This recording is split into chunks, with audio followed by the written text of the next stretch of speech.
In the beginning, God blessed the seventh day and made it holy. And in the time of Moses, he commanded his people to keep the Sabbath day as the fourth of the 10 commandments. Then, until when should we keep the Sabbath? Let's confirm this through the words of Jesus, who is our Savior and the standard of our faith. The disciples came to him privately. "What will be the sign of your coming and of the end of the age? Pray that your flight will not take place in winter or on the Sabbath.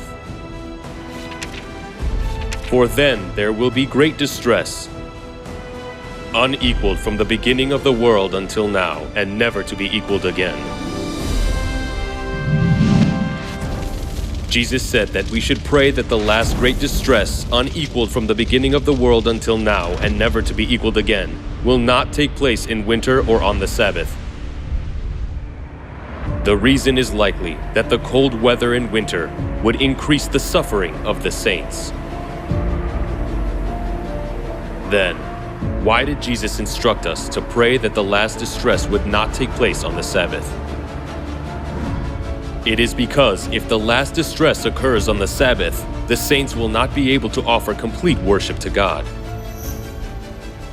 This indicates that it is God's will to observe the Sabbath until the end of the age, when the last distress takes place.